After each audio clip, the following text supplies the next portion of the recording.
Hi guys, hello Cancer. Welcome dito sa aking channel, Kapalaran 888.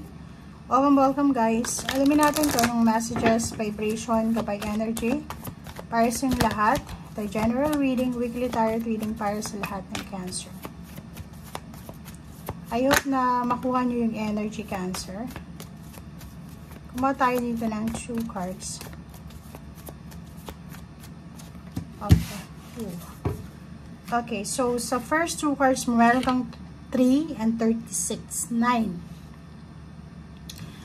Cancer, nakikita ko sir dito, pwedeng ikaw ay nasa ibang bansa, nakapag-asawa ka ng Pinoy man or pwedeng ibang lahi.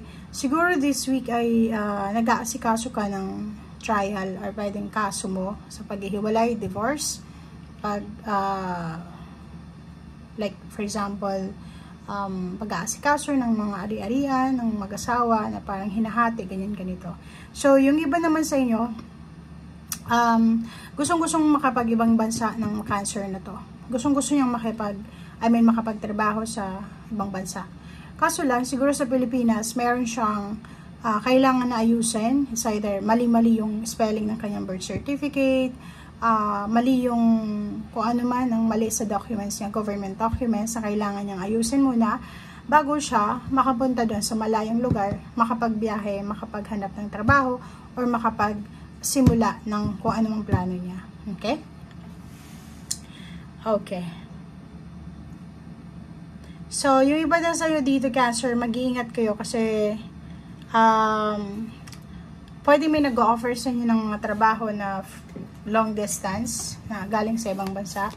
Huwag kang maglalabas ng pera ngayong linggong ito dahil posible kang ma-scam. And yun, yung kailangan pag-ingatan. Okay? Door to romance. Meron ditong relationship na posibleng magsimula or pwedeng nasa long distance relationship, Pinoy, ibang lahi yung relationship niya, Pinoy-Pinoy, parang ganon. Nakikita natin dito yung planong pagpapakasal. So, pwede ang linggong ito is nagsisimula na silang mag-asikaso ng kanilang papeles para sa pagpapakasal. Or posibleng sa linggong ito, ito na yung linggo ng kasal nila or pwedeng ito yung linggo ng pag-meet up ng taong ito. So, 33, 31. Ang ibang Cancer, this week ay ito yung parang kung makikita mo, pinto siya, diba? So, dalawang pinto ang posibleng mag-open sa'yo, Cancer. It's either relationship, love, intimate, friendship, or mga sponsorship, parang ganon.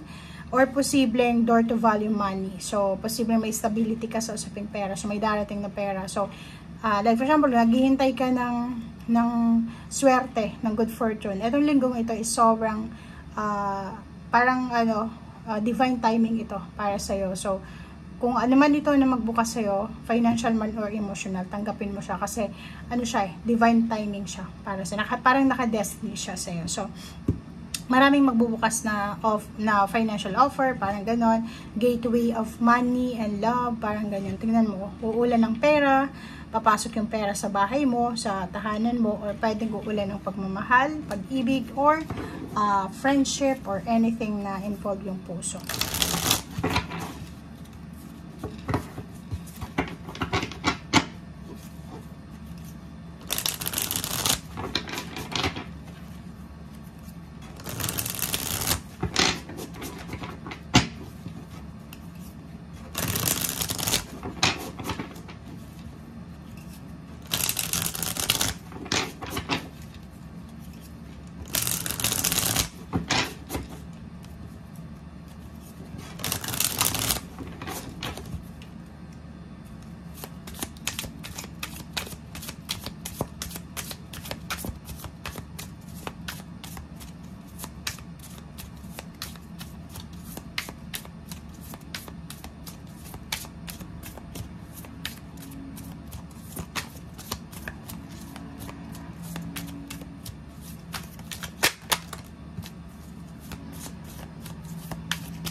Okay, Cancer. Tingnan natin ano pa ba.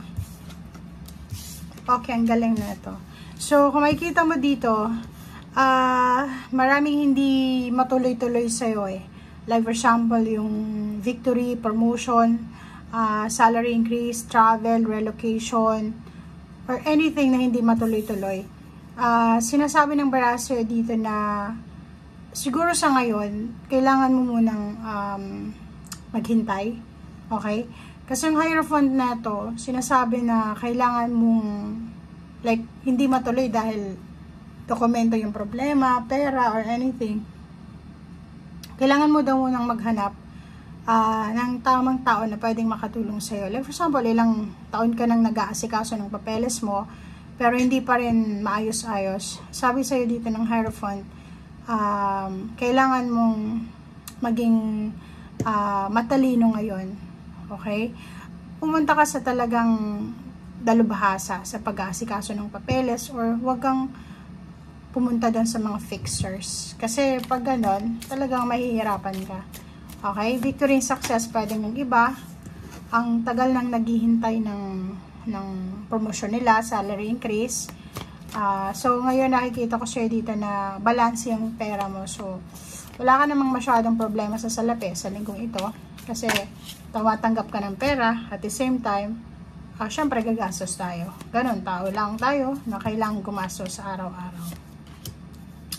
Okay, so sobrang gulo ng isip mo, like nahihirapan kang mag-formulate ng ideas or solution, answer sa isip mo, or parang hindi ka makatulog sa gabi dahil sa sobrang pag-iisip kung ano ba yung gagawin mo, ano ba yung solution dito.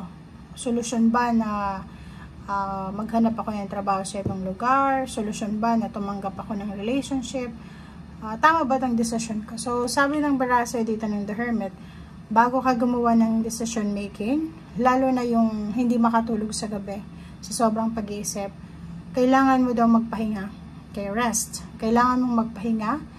Ipahinga mo yung isip mo at puso mo. Kasi pag masyado kang stress, hindi ka makatulog, hindi ka makakain, hindi ka rin makakapag-desisyon ng tama. Makakapag-desisyon ka, pero pagsisisihan mo, kasi mali yun eh. Pag galit tayo, pag pagod tayo, pag malungkot, may problema, lahat ng decision making ng taong ganyan ay mali yan. Okay? Okay, so nakikita ko sir dito na by the end of the week, may mga offer ng work or financial new beginnings ka na matatanggap. So, for example, out of the blue, may kakilala ka na nangangailangan ng worker or pwedeng nangangailangan ng tulong, and isa ka sa pwedeng tatawagan niya. So, nakikita natin dito na maraming possibilities. Yan nga, di ba? Door to value, maraming posibilidad sa usaping pera and at the same time sa trabaho.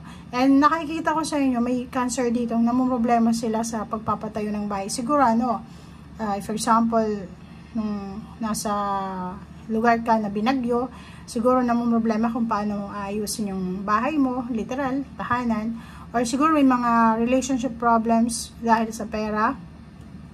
Sinasabi na by the end of this week, maayos mo siya. So, may mga celebration din na posibleng isa-celebrate, family celebration, and either may kakasal, wedding anniversaries, or pwedeng mga birthday celebrations ng kanilang pamilya or kamag-anak. Okay? Thank you guys. Bye!